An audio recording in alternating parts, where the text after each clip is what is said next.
wassalatu wassalamu mursalin wa ala alihi wa sahbihi ajma'in. Rabbi syrah li sadri wa yassir li amri wahlul 'uqdatam min lisani yafqahu qawli. Subhanaka la ilma lana illa ma 'allamtana innaka antal alimul hakim. Wala hawla wala quwwata illa billahil aliyyil azim. Kitab Bidayatul Hidayah, muka surat 21 baris atas sekali. Muka surat 21 baris atas sekali.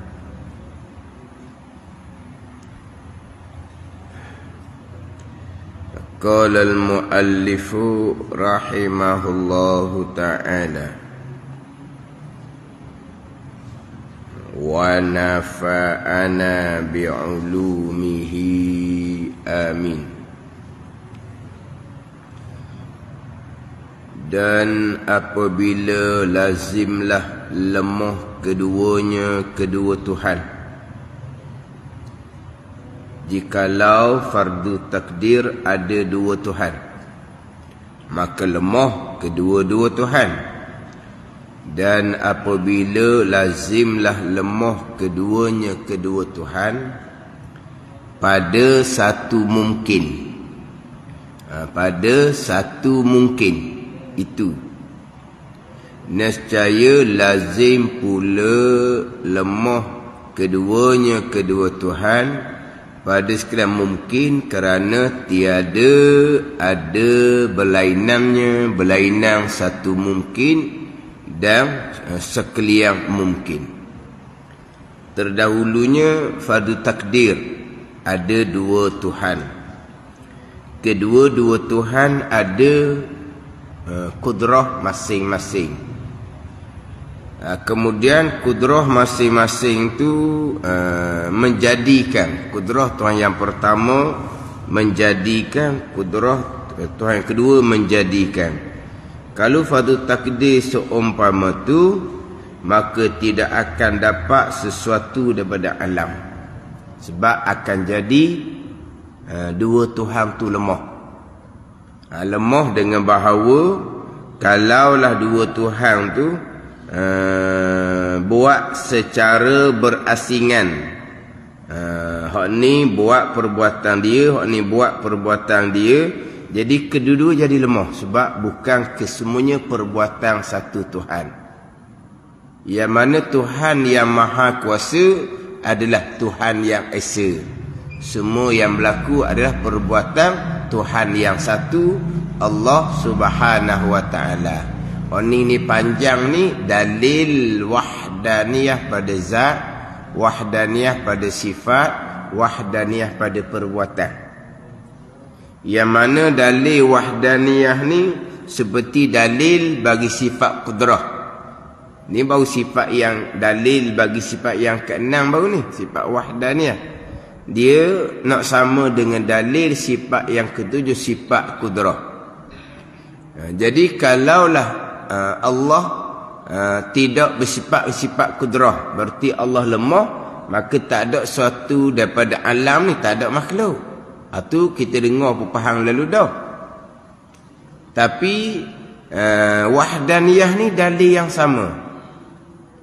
Kalau Allah Ta'ala tidak esa, berarti Tuhan berbilang, maka tiada diperoleh sesuatu daripada alam. Tak ada makhluk ni, sebab jadi lemah kedua-dua Tuhan.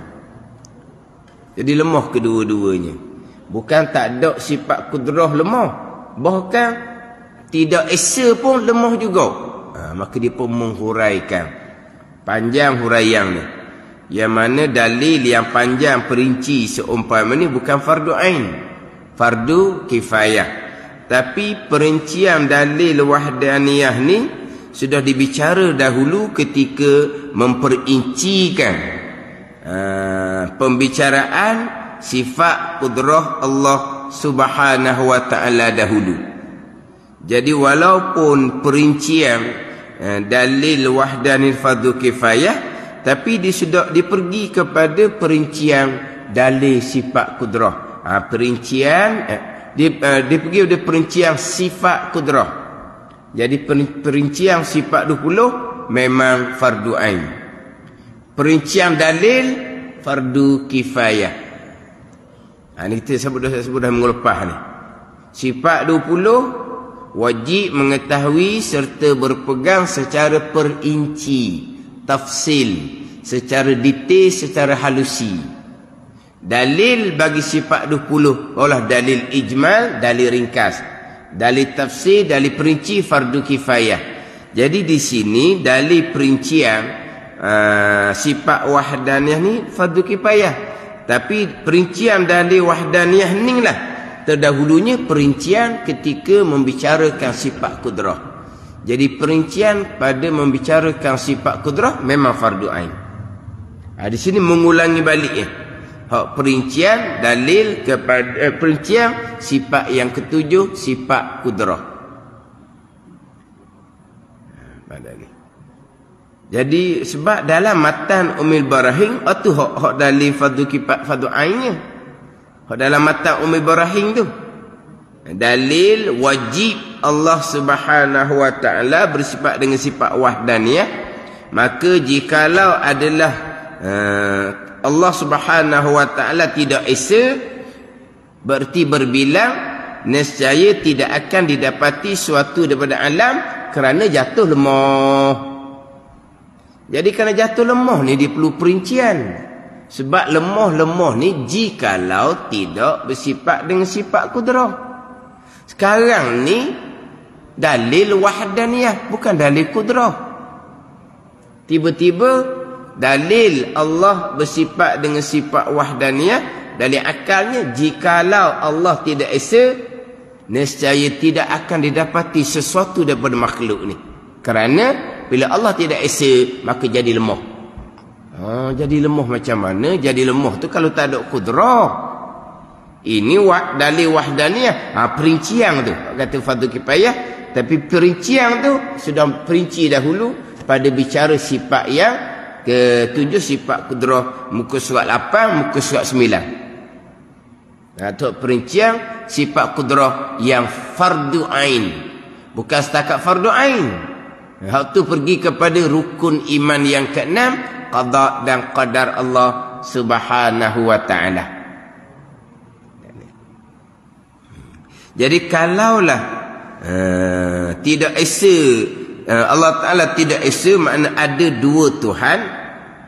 Dua Tuhan ada kudrah asing-asing. Kudrah asing-asing menjadikan perbuatan asing-asing. Di situ dia panggil dua Tuhan berbilang pada zat. Dua kudrah, kudrah pada zat Allah, kudrah pada zat Tuhan yang kedua, dia panggil berbilang pada sifat. Kudrah Allah menjadikan perbuatannya, kudrah Tuhan yang kedua menjadikan perbuatannya, dipanggil berbilang pada perbuatan. Kalau berbilang pada tiga-tiga ni, maka nescaya tidak akan didapati suatu daripada alam kerana lemah. Ditunjuk dah dahulu bicara lemah. Nak menjadikan suatu jadi lemah, maka tak ada alam ni. Ni alam ni ada ni.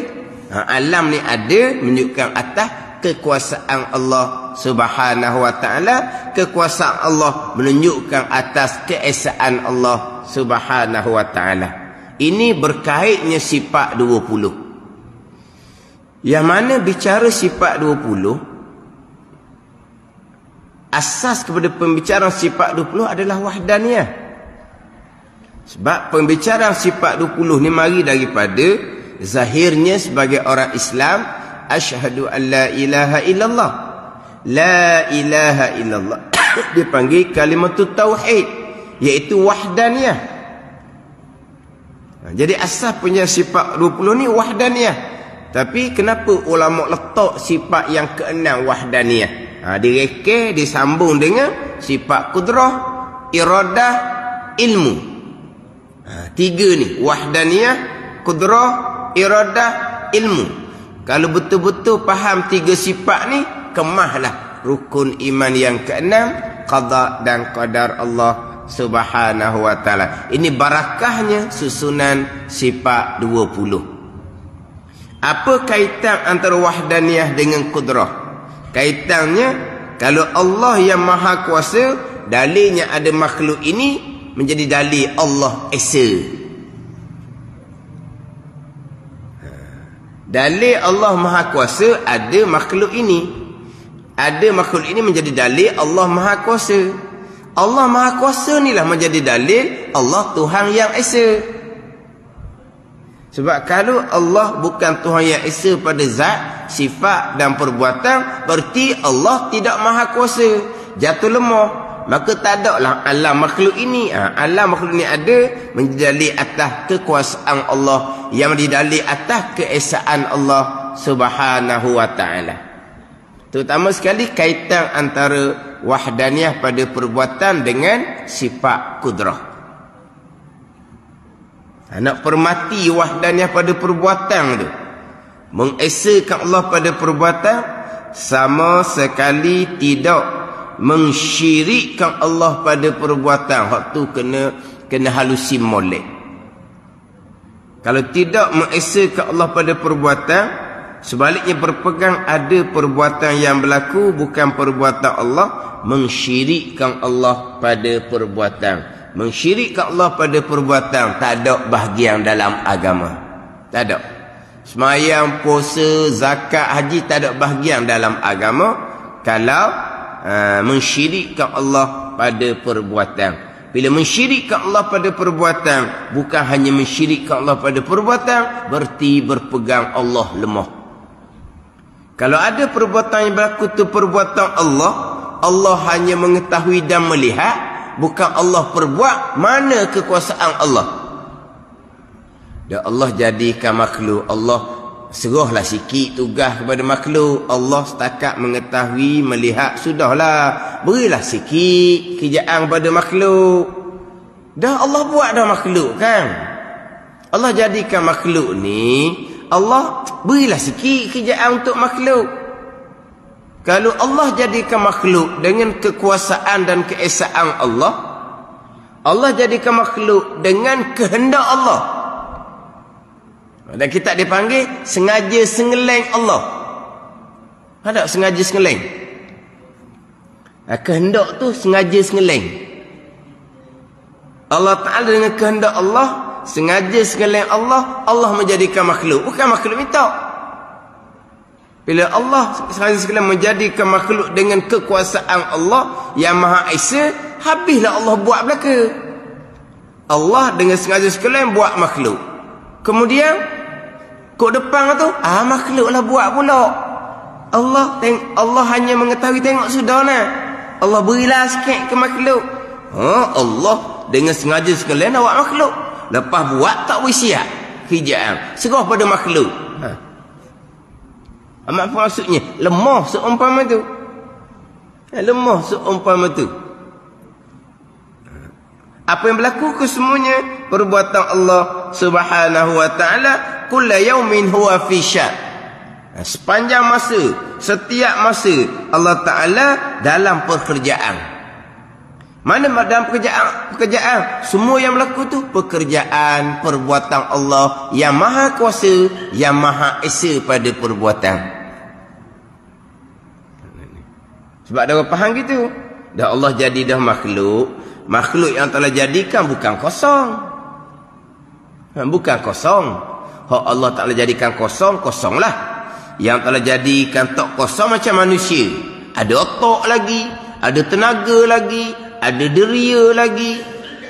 Bukan Allah jadikan manusia ni umpama patung wayang kulit, ataupun umpama patung hak kanak-kanak bermain-main tu. Kalau Allah jadikan umpama patung wayang kulit, tak ada apalah, sebab dia tak ada apa pun di dia. Allah jadikan manusia ni ada otak, ada tenaga, ada deria. Lepas tu Allah jadikan otak, Allah jadikan tenaga diri. Allah serahlah pada otak yang fikir sendiri, tak payah Allah buat dah. Allah serah pada tenaga yang gerak dan sudah Allah tak payah buat dah. Allah serahlah kepada diri mata melihat, diri mendengar. Allah tak payah buat dah. Sebab Allah jadi dalam makhluk ni ada isi, ada kandungan dalam makhluk ni. Jadi Allah Ta'ala lemah seumpama tu. Allah jadikan otak di manusia, berfikir tetap Allah yang jadikan. Allah jadikan tenaga di manusia, gerak diam tetap Allah jadikan. Allah akan jadikan diri lihat di mata, saat melihat Allah yang jadikan. Itu baru Allah Ta'ala yang maha kuasa, yang maha esa. Sebab apa? Sebab Allah buat segala-gala ni dengan sengaja sengeleng Allah. Siaplah perbuatan Allah belaka. Atau pegangan kita. Itulah rukun iman yang ke-6. Sekalian qada qadar. Kemudian nak mengesakan Allah pada perbuatan. Bukannya payah. Faham? Mudah je. Payah mula-mula. Tapi ada ilmu yang memang payah. Siapa ke kita faham pun, kita akui payah. Ni tak payah. Payah apa? Sekalian qada qadar. Hak Tuhan belaka.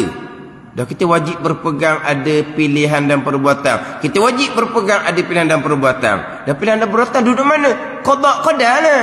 Serasian qada qadar kan? Sekata je lah. Oh, jadi berpegang ada pilihan dan perbuatan. Hakikinya tak ada. Dan memang tak ada. Ikhtiar dosa. Sebab qada qadar belaka. Berpegang hamba ada pilihan dan perbuatan. Tapi pilihan dan perbuatan hamba tak ada hakiki. Nak ada kat mana dah sekalian qada qadar. Lepas tu, walaupun tak ada, wajib berpegang ada. Sebab Quran sandar pada hamba. Kenapa Quran sandar pada hamba walau hakikinya hamba tak ada pilihan dan perbuatan? Dia tanyalah kerja Allah Ta'ala. Kat tu je lah. Iyyaka na'budu wa iyyaka nasta'in. Akan dikau ni kami yang sembah atau sandar kepada kami hamba yang sembah akan Allah. Maka wajib berpeganglah kami ni ada pilihan dan perbuatan. Tapi pilihan dan perbuatan kami tetap balik kepada sekalian qada qadar. Diri pilihan hamba tu qada qadar. Diri gerak dia yang usaha hamba tu lah qada qadar. Gitu je lah. Bukannya payah. Hak payah tu hak lama berpegang dengan akidah yang terpesong. Berpegang mensyirikkan Allah pada perbuatan. Berpegang Allah lemah kalau seumpama tu. Tidak berpegang keesaan Allah pada perbuatan. Tidak berpegang sifat kudrah Allah Subhanahu wa ta'ala. Sebaliknya berpegang mensyirikkan Allah pada perbuatan. Berpegang Allah lemah. Tak ada bahagian langsung ni. Pegangan sesat seumpama ni bermula daripada umur baligh. Hak tu payah kemudian. Bukan ilmu tu payah. Payah nak balik semula. Sebab apa? Sebab pegangan salah sangat-sangat. Puncanya apa? Tidak memperhalusi kaedah sifat 20. Ni kita perhalusi kaedah sifat 20. Dahulu bicara dah sifat wajib. Wahdaniyah qudrah. Bicara dah dahulunya sifat mustahil. Lawang kepada wahdaniyah, lawan kepada qudrah. Ni yang tiga pula. Dalil ni pula ni. Berapa lapis dah kitab kita ni berulang-ulang. Dahulu masa bicara sifat qudrah dahulu, panjang sangat-sangat dah lah dahulu. Bicara bab umum ta'alluq qudrah Allah surat 8 9 dahulu. Sebelum tu bicara bab wahdaniyah pada zat, sifat dan perbuatan. Panjang bicara. Pergi pada sifat yang mustahil, lawan pada sifat wahdaniyah, sifat mustahil lawan pada sifat qudrah. Panjang bicara. Dahulu di manakah lemah Allah Ta'ala ni jikalau ada sesuatu yang berlaku yang bukan datang dari perbuatan Allah, berarti Allah lemah. Lalu dah dahulu dua kali bicara sifat wajib sekali, kemudian pergi kepada sifat yang mustahil, kemudian sekarang ni masuk kepada dalil. Sekarang masuk pada dalil. Makna berapa kali dah ni? Dalil sekarang dalil wahdaniyah, bukan dalil qudrah lagi ni. Dalil ni dalil wahdaniyah, bukan dalil qudrah. Nanti masuk dalil wahdaniyah pula nanti. Yang dalil kudrah pula nanti. Ini dalil wahdaniyah. Panjang dah bicara. Dan apabila lemah dan apabila lazim dah lemah keduanya, kedua Tuhan. Fardu takdir kalau dua Tuhan lemah pada satu mungkin. Itu nescaya lazim pula lemah keduanya, kedua Tuhan, fardu takdir pada sekalian mungkin. Kalau satu perbuatan tu Allah Ta'ala lemah, hal lain pun Allah Ta'ala lemah jugalah. Apa lemah? Dengan bahawa bukan Allah yang perbuat. Satu perkara ni bukan Allah yang perbuat. Lemah Allah Ta'ala. Hal lain pun Allah lemah jugalah jadinya. Kerana tiada ada berlainannya. Tak ada berlainan antara satu mungkin dengan sekalian mungkin yang lain. Sama je. Apa makna Allah lemah pada satu mungkin? Ada satu perkara yang berlaku yang bukan perbuatan Allah lemah. Berarti hak lain pun lemah jugalah. Atau mustahil sama sekali. Kalau lemah, tak ada alam ini. Tapi alam ini ada depan mata kita. Dalil Allah Maha Kuasa. Bila Allah Maha Kuasa, Allah kuasa segala-gala perkara. Semua yang berlaku datang daripada kekuasaan Allah Subhanahu wa ta'ala. Terdetik di hati kita pun kekuasaan Allah. Berkelip mata kita, bergerak nadi kita pun kekuasaan Allah Subhanahu wa ta'ala. Dan yang demikian itu, yang demikian lemah ni, pada sekalian mungkin ni, melazimkan mustahil wujud sekalian yang baharu. Kalau lemah Allah Ta'ala, lemah kedua Tuhan pada sekalian mungkin,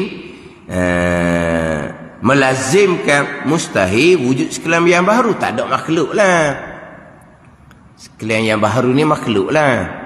Dan ini melazimkan sekalian makhluk, sekalian yang baharu ni mustahil pula. Kerana menyalahi akan dia, akan ini akan melazimkan mustahil wujudkan yang baharu ni oleh pendapat yang lima. Oleh pendapat yang lima. Pendapat ni bukan pendapat ulama ni. Pendapat ni pendapat ulama dah. Pendapat yang lima ni al-hawasul khams. Panca indera yang lima. Mata, panca indera, lihat, dengar, rasa, bau dan sentuh. Jadi kalaulah sekalian yang baharu ni tak ada, menyalahilah dengan pendapat yang lima. Tu kita nampak dengan mata lendir tu ada. Kita dengar tu, kita rasa tu, kita bau tu, kita sentuh tu ada tu kan. Ada tu dia dalil. Allah Maha Kuasa, Allah Maha Esa. Sebab kalau Allah kedua Tuhan ni lemah daripada mustahil wujud sekalian yang baharu dah. Tuhan lemah. Tak ada lah, tak ada makhluk. Tak ada makhluk macam mana hak kita duk lihat, duk dengar. Mana menyalahi akan dia oleh pendapat yang lima. Biasa kitabnya menyalahi akan musyahadah dengan pandangan mata. Dia mari satu je. Pendapat yang lima tu, panca indera yang lima tu dia mari satu je. Kalau makhluk ni tak ada, mustahil sebab makhluk ni ada dengan musyahadah, dengan pandangan mata lendir. Bila makhluk ni ada, pasti Tuhan tu Maha Kuasa. Bila Tuhan Maha Kuasa, pastilah Tuhan Esa. Pada zat, pada sifat dan pada perbuatan. Tak panggil lerek, tak panggil ni. Lerek lah. Satu. Ni bicara bab pegangan. Tak boleh nak bicara bab sepitah lalu. Sepitah lalu je. Rekas-rekas sudahlah. Tak sudut panjang-panjang. Tengok ni kitab. Satu. Hak tulis je. Tapi dia semua naik. Dan apabila ni satu ni. Dan apabila nyatalah bagimu wajib lemah keduanya, kedua Tuhan serta muwafaqah, serta berpakat. Yang dahulu ni dua Tuhan ni ada dua kudrah. Kedua-dua kudrah menjadikan Kalau berpakat, berpakat lemah, tak dikija kalau berpakat. Kalau berpakat lemah. Sebab apa? Sebab Tuhan apa gitu? Pekerjaan nak pakat belaka. Kan nak sekarang dahulu bicara dua Tuhan yang ada kudrah masing-masing, yang ada af'al perbuatan masing-masing, dia pakat. Kalau dua Tuhan pakat, dua-dua lemah. Dua-dua lemah. Tak ada alam ini mustahil. Sebab alam ini ada dengan pendapat yang 5, panca indera yang 5. Kalau muwafaqah pun lemah dah. Muwafaqah ni pakat ni, lemah dah. Ni pakat dua Tuhan ni. Kalau pakat perbuatan Allah dengan perbuatan makhluk, lagilah lemah Tuhan. Jadi sama dengan makhluk lah. Perbuatan Allah bekerja sama dengan perbuatan makhluk. Apa tak ada orang bicara gitunya? Bicara dalam pengajaran ni. Dalam TV lagi bicara ni. Inna anzalnahu fi lailatul qadr. Kami menurunkan Al-Quran. Sebab apa Quran kata kami? Kerana berpakat perbuatan Allah dengan perbuatan Jibril. Dia kata gitu. Kami itu kami Allah Ta'ala. Bukan kami ni Allah dengan malaikat Jibril. Dia urang. Inna anzalnahu fi lailatul qadr. Kami turun Al-Quran. Sebab apa Tuhan kata kami? Tak kata aku. Sebab kami itu berpakat daripada Allah Ta'ala dengan Jibril. Dalam TV aja gitu. Kenapa dalam Quran menyebut kami menumbuh tumbuh-tumbuhan? Kenapa kata kami? Sebab kami di situ berpakat perbuatan Allah dengan perbuatan pekebun, petani. Gitu kan? Jadi kami menumbuhkan. Sebab apa Tuhan kata kami? Sebab di situ perbuatan Allah dan perbuatan petani. Pakat situ, pakat. Ini ni pakat dua Tuhan ni, dua jadi lemah. Ini pakat Tuhan dengan makhluk. Sama dengan itulah ayat wa ma ramaita iz ramaita walakinnallaha rama. Tidak melontar pasir engkau ya Muhammad ketika engkau melontar pasir, akan tetapi Allah Ta'ala lah yang memasukkan pasir ke dalam mata kafir ketika engkau lontar. Tidak melontar pasir engkau ya Muhammad ketika engkau lontar. Tengok tu. Tidak melontar pasir engkau ya Muhammad ketika engkau lontar. Akan tetapi Allah Ta'ala lah yang memasukkan pasir ke dalam mata orang kafir dalam peperangan Hunain dengan Puak Hawazin itu selepas pembukaan kota Mekah tu. Quran kata tidak melontar pasir engkau ya Muhammad ketika engkau lontar. Engkau lontar. Akan tetapi Allah Ta'ala lah yang memasukkan pasir dalam kafir. Sebab apa Tuhan kata ketika engkau lontar? Sebab di situ bekerjasama antara perbuatan Nabi dengan perbuatan Allah. Dihurah kok bekerjasama. Izramaita ketika engkau lontar ya Muhammad. Engkau lontar. Tapi bukan engkau seorang ya Muhammad. Walakinnallaha harama, tetapi Allah Ta'ala yang memasukkan masing kafir dengan bahawa perbuatan Nabi dengan perbuatan Allah dipakat. Ni ayat Quran yang sama ni. Kita ahli sunnah berpegang ayat Quran yang sama. Wa ma ramaita iz ramaita walakinnallaha harama. Tidak melontar pasir engkau ya Muhammad pada hakiki. Iz ramaita ketika kau lontar pada zahir je. Majazi je letak je. Hakikinya walakinnallaha harama, tetapi Allah Ta'ala lah yang memasukkan pasir mata orang kafir. Tapi Quran kata izramaita, pada zahirnya Nabi yang melontar. Maka wajib berpegang hamba ada pilihan dan perbuatan, Nabi ada pilihan dan perbuatan, ada melontar. Pada zahir je. Hakikinya dak Allah Ta'ala, bukan perbuatan Nabi. Tapi Tuhan kata izramaita ketika melontar. Tuhan sandar pada Nabi tu pada zahir. Ni kita ahli sunnah jemaah.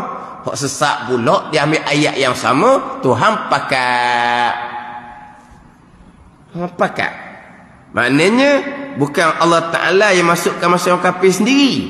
Bukan Nabi yang masukkan pasir mata orang kafir sendiri. Tapi di situ bekerjasama antara perbuatan Allah dan perbuatan Nabi sallallahu alaihi wasallam pada memasukkan pasir dalam mata orang kafir. Pakat.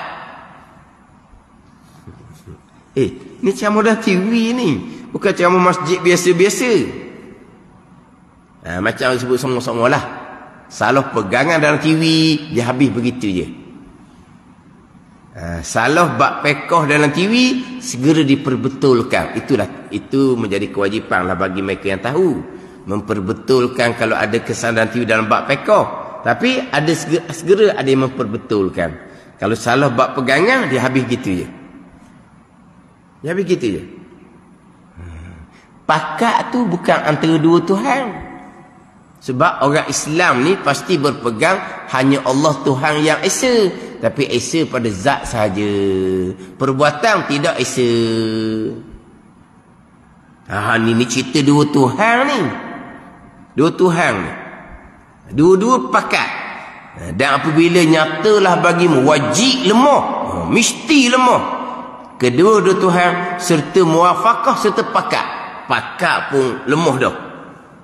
Tuhan apa? Pakat buat. Ini pakat sama Tuhan ni. Bukan pakat Tuhan dengan makhluk. Lemah dah. Maka serta bersalah-salahan terlebih sangat nyata. Kalau bersalah-salahan. Bersalah-salahan ni contohnya berlawanan lah. Berlawanan. Bersalah-salahan ni membuat faham lah. Satu Tuhan buat, satu Tuhan putus, satu Tuhan buat semula, Tuhan ni putus pula. Sama telah lah lemah. Kalau secara bersalah-salahan, secara muafakah, secara berpakat pun lemah dah. Maka serta bersalah-salahan terlebih sangat nyata lemah dia. Dan dengan ini, dengan dalil wahdaniyah ni, bahawa esa Allah pada zat sifat perbuatan. Kalau tidak esa pada zat sifat perbuatan, tak ada satu dia makhluk sebab jadi lemah. Dalil wahdaniyah panjang ni lah. Itu ini. Dan dengan ini, dengan dalil wahdaniyah ni, hak panjang bicara tu, diketahui bahawasanya tiada memberi bekas bagi kudrah kita. Tadi bekas ni pada suatu daripada perbuatan kita. Digi dah. Digi kepada kudrah kita. Ni kudrah hadisah, kudrah yang baru ada di kita ni. Dalil tadi kalau dua Tuhan. Tuhan yang pertama ada kudrah dia. Tuhan yang kedua ada kudrah dia. Berbilang pada sifat. Kudrah Tuhan yang pertama buat satu perbuatan. Kudrah Tuhan yang kedua buat satu perbuatan. Buat secara pakat. Lemah. Lemah tak ada alam. Kalau secara bersalahan, lagilah lemah. Itu bicara dua Tuhan. Dua kudrah bagi Tuhan. Dua perbuatan bagi Tuhan. Hak ni pula nak pergi kepada kudrah kita. Bukan Tuhan. Kudrah kita. Hak tadi kudrah Tuhan satu, Tuhan yang kedua. Jadi ada dua kudrah, Tuhan yang satu, Tuhan yang kedua. Lemah dah. Ada dua perbuatan yang berasingan. Lemah dah. Dan dengan ini, dengan dalil wadah hak panjang ni, diketahui bahawa tiada memberi bekas bagi kudrah kita. Tiada bekas pada suatu daripada perbuatan kita. Dan jika memberi bekas kudrah kita ini, umpamanya, misalnya, nescaya lazimlah Allah Ta'ala tiada esa ia Allah pada perbuatannya. Sebarang telah terlalu bicara. Kalau tidak esa pada perbuatan, lemah Tuhan. Kalau tidak esa pada perbuatan, lemahlah. Maka di sini dalil wahdaniyah. Dia tarik pula. Dia ketahui dia dalil wahdan. Dengan dalil wahdaniyah dia ketahui bahawasanya tiada bekas bagi kudrah kita pada suatu perbuatan kita. Dan jika bekas kudrah kita ini umpamanya, misalnya, nescaya lazimlah Allah Ta'ala tiada esa ia pada perbuatannya. pertimbangan atas tu dahulu bicara. Tak ada esa pada perbuatan lah. Mana bicara? Dahulu pada bicara wahdaniyah pada perbuatan dahulu. Kemudian bicara pula pada musak 9 tu. Bicara pada musak 9 tu kan.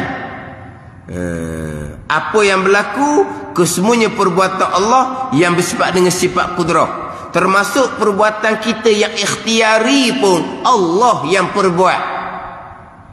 Perbuatan itu ibkah sama sekali. Termasuk dahulu bicara hak wahdaniyah pada perbuatan dahulu. Kalaulah kudrah hamba, kudrah yang baharu, dia memberi bekah, nescaya tiada esa Allah Ta'ala pada perbuatan. Tiada esa Allah Ta'ala pada perbuatan.